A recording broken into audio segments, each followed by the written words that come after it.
Hi friends, எல்லாருக்கும் வணக்கம். எல்லோரும் எப்படி இருக்கீங்க? எல்லோரும் ஆரோக்கியமாக ஆனந்தமாக தீர்காயுஷாக இருக்கணும்னு ஆண்டவனை வேண்டிக்கிறேன். இன்றைக்கி இந்த வீடியோவில் எனக்கு தெரிஞ்ச சில குக்கிங் டிப்ஸை சொல்ல போகிறேன். பல பேருக்கு அது ஏற்கனவே தெரிஞ்சிருக்கலாம், சில பேருக்கு அது தெரியாமல் கூட இருக்கலாம். ஸோ தெரியாதவங்க இந்த டிப்ஸை யூஸ் பண்ணிக்கலாம். இப்போ வீடியோக்கு போகலாம். காஃபி ஃபில்டரில் இருக்கிற ஹோல்ஸ் எல்லாம் க்ளீன் பண்ணுறதுக்கு கொஞ்சம் சிரமமாக இருக்கும். அதை நம்ம எப்படி ஈஸியாக அதை க்ளீன் பண்ணுறதுங்கிறத இப்போ பார்க்கலாம்.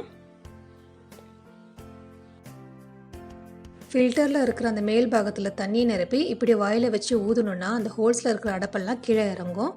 ஸோ ஹோல்ஸ் எல்லாம் க்ளீன் ஆகும். பாருங்கள், சமைக்கிறதுக்கு 45 மினிட்ஸ் முன்னாடியே வெங்காயத்தை கட் பண்ணி வச்சுக்கிட்டோன்னா அந்த சமையல் ரொம்ப டேஸ்ட்டாக இருக்கும், நல்ல வாசமாகவும் இருக்கும். ஒரு தடவை ட்ரை பண்ணி பாருங்கள். பூரி மாவு பிசைகிறப்போ எப்போவுமே கெட்டியாக பிசைஞ்சுக்கணும். தண்ணி கொஞ்சமாக ஊற்றிக்கணும், கொஞ்சம் எண்ணெய் ஊற்றிக்கணும். அப்போ தான் பூரி நல்லா உப்பலாக வரும். எண்ணெய் ஜாஸ்தி இழுக்காது, பூரியில் எண்ணெயே நிற்காது.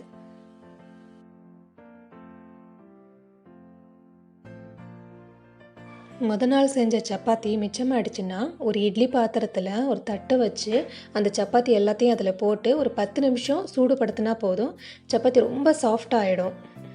தோசைக்கல்லில் போட்டு எடுக்கிற டைம் மிச்சமாகும்.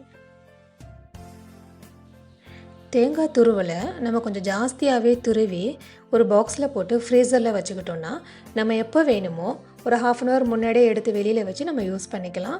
ரொம்ப ஈஸியாக இருக்கும். பொரியலுக்கு, குழம்புக்கு எல்லாத்துக்கும் போட்டுக்கலாம். துவரம்பருப்பு சாம்பாருக்கு வேக வைக்கிறப்போ அதில் கொஞ்சம் விளக்கெண்ணெயை ஊற்றி மஞ்சள் போட்டு வேக வச்சா சீக்கிரமாக பருப்பு வேகும், நல்லா சாஃப்டாகவும் வேகும். நைட்டு டின்னர் தோசையாக இருந்தால் அந்த தோசையில் ஒரு ஸ்பூன் விளக்கெண்ணெய் ஊற்றி குழந்தைங்களுக்கு கொடுக்குறப்போ மலச்சிக்கல் பிரச்சனை வராது.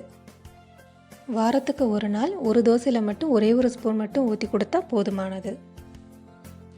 5 kg 10 kg கோதுமை பவுடர் வாங்குகிற அந்த கவரை நம்ம தூக்கி போடாமல் வெல்லம் இடிக்கிறதுக்கு யூஸ் பண்ணிக்கிட்டால் அந்த வெல்லம் செதறாமல் அந்த கவருக்குள்ளேயே விழும்.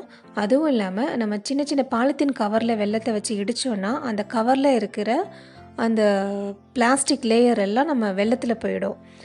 அப்புறம் சரி பேப்பரில் வச்சுல இடிக்கலாம் அப்படின்னா பேப்பரில் இருக்கிற இங்க், அந்த நியூஸ் பேப்பரில் கலர் கலராக இங்க்கெல்லாம் இருக்கும் இல்லையா, அதெல்லாம் நம்ம வெல்லத்தில் போயிடும். ஸோ அதுக்கு பதிலாக இந்த மாதிரி திக்காக இருக்கிற கோதுமை கவரை யூஸ் பண்ணிக்கலாம். இந்த டிப்ஸ் எல்லாம் உங்களுக்கு யூஸ்ஃபுல்லாக இருந்தால் மறக்காமல் நம்ம ரெயின்போ சேனலுக்கு லைக் பண்ணுங்கள், ஷேர் பண்ணுங்கள், சப்ஸ்கிரைப் பண்ணுங்கள். தேங்க்யூ வியூவர்ஸ், பாய்.